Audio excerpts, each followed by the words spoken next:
Hey guys, sadly today I'll be reporting some sad news that has happened in Dubai.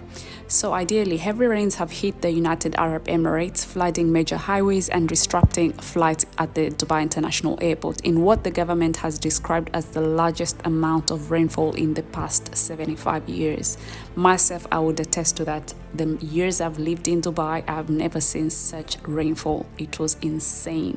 And you know what? At least one person was killed after a 70-year-old man was swept away in his car in Ras Al Khaimah, one of the country's Emirates. It's one of the Emirates in the UAE. Yeah. This is what the police have reported there. And the rains actually began on the Monday night, which is on the 15th of April. And by yesterday, Tuesday evening, oh my goodness, it was ridiculously flooding every part of the country. And it was horrible. Cars were sinking, people were being swept away. It was just a horrific, disastrous moment. And the rains in Dubai are very rare, and when they come, it's usually kind of like showers or just a sweep of the day, and that's about it. This time it was just something unimaginable, you know.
So we were able to see some lightning which are flashing across the sky, and it was like a storm. As you can see here, it was like a green storm coming all the way in the entire emirate, and it was so dark at about 3 p.m. It was not, you are not able to, drive your car without your headlights on. And if you're not submerged, now that is even another case because you cannot even see where you're headed. So it was just some experience that nobody could know how to handle the situation. Not even the police, not even the rescue team, nobody would know how to handle it. The only thing that we would try is to help whoever is next to you. If you see the places are flooded, you just try to block the road so that nobody would attempt to go, because there have been cases where people with big cars have tried to pass through some areas thinking they would not be affected, but they end up having their cars submerged. So you never know the impact of the water or the what would happen to you when you drive through this pool of water. So it was advised for everybody to just stay put, avoid getting yourself in a situation, and just stay where you are. At least some help will come through. A lot of people were stuck in the mall. The mall was shut eventually. The workers were sleeping in the mall. The metro station was also shut. A lot of roads were shut. So literally, it's like Dubai came to a standstill. I would still applaud the rescue team because they were trying their best to retrieve the water with the tankers, but it was not ideally enough to. They didn't have the capacity to, facilitate all this across the entire nation. So we're still experiencing some hiccups here and there, but everyone is advised to stay at home and don't leave if you don't need to.